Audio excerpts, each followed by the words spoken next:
ポイントブランクチャンネルへようこそ。今日は買うイベントのヘレンさんにお越しいただきました。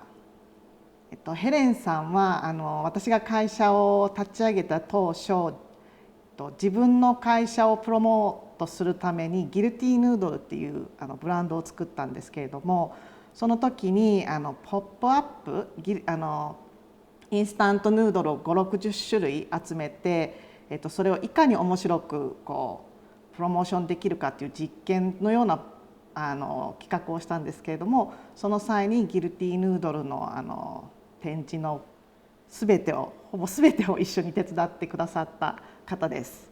ではヘレンさんに自己紹介をお願いします。So I'm Helen Donovan and I'm the Managing Director of Cow Events. Internally, probably we call me the head of the herd, so I look after the herd at Cow Events. And we are an experiential events company, and we work across lots of different platforms. So we work for corporate clients, private clients, we build pop-up shops, we do everything from kind of runway shows to children's birthday parties. So everything totally across the board. And what we hope we bring to the party is really never doing the same event twice, and also just really working with our clients to make sure that we come up with something that's innovative, experiential, and new be it for a consumer or for a guest. So that's who we are at Cow Events. ヘレンさん、どうしてこのビジネスを始めたんですか？ Well, I'd been in the industry for quite a long time. Cow Events is 14 this year. So, and previous to that, I'd been at a lot of different agencies. And then in my last role, I was head of marketing, group marketing and events for a fashion retail company. And I'd been there for 5 years. And they were just about to launch in New York. And I was asked if I wanted to go out to New York and host that. And I'd always had a dream that I wanted to start my own company, and I never really knew when the time was right. I love London, I love working in London, I love living in London, and at that point it was kind of a natural choice. And I also didn't want to be somebody who, sits at a dinner party in 20 years' time saying, oh, I would have started my own business, but... And so it kind of became a natural thing. I didn't want to move to the States. I wanted to stay here. So it was kind of a natural thing. And then, suddenly in September, I'd started my own company. I see. 次の質問は自分で仕事を始められて大変だったことは何ですか？ I think probably one of the hardest things is that when you start a business, you have a vision. And that vision is how you want your company to be, where you see it in the future, who comes on that journey with you, and you've got a business plan. And that business plan, particularly for somebody like myself who's a producer, and a slight control freak, you have that set in stone. And then, occasionally there are things that come about which are completely out of your control. So I started the company in 2007, and to the day in September 2008, the economy crashed. And with that, I had started a company, I had staff, I had everything, and I had to let all those people go. And I also had to let them go knowing that they were going into a climate where potentially it would be very difficult for them to get another role, because there was nothing out there in terms of, particularly in my background, which was fashion and retail, and those elements in marketing.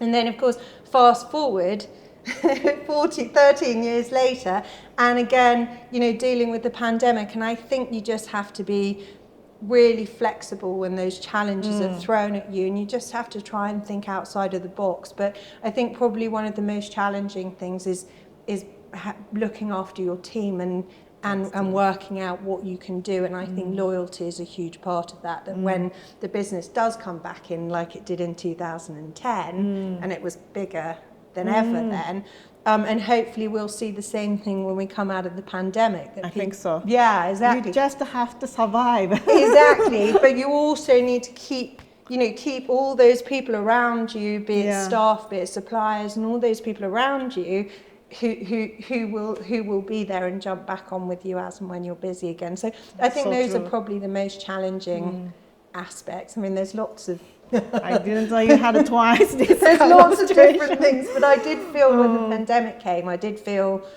look, guys, I've been through this before. Not quite the same, but you know, we've been through it. We just have to hang tight.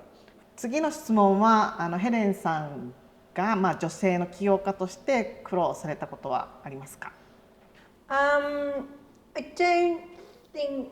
I think at the beginning, I think when I started the company at the very beginning, I think that it sometimes there was it took a little amount of time. I'd been working in the industry for 15 years before I started my company.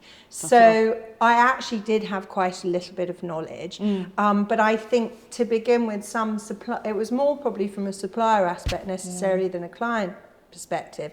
I think that some people didn't think that I understood the AV side of it or the technicalities of the van, transport, logistics, or all those elements. But I think once they spent 10 or 15 minutes with me, I think they found out quite quickly that I did know what I was talking about. And I came from the industry, you know, I'd been in the industry for such a long time before I started Cow Events that I think that definitely worked in my favour. So I think potentially with a few suppliers, and then I think secondly, I have encountered a couple of clients who are probably at the higher end of the CEO kind of level who need an events organizer or need a company like us, an experiential company, but aren't very happy being told what to do by a woman. I have encountered that, but you know, we all have challenges in our jobs, and those are some of the things you have to overcome. I think had I started my company 15 years prior, if I'd started it probably perhaps in the early 1990s or something like that, I think probably we would have encountered more, but I think we've probably been quite lucky over the last 14 years. Thank you very much, Helen. Pleasure. Let's finish first episode and let's chat another Okay. half of it. 前半はここまでで、後半は、ヘレンさんに今後のビジネス、ヘレンさんのビジネスについてお伺いしたいと思います。じゃあお楽しみに。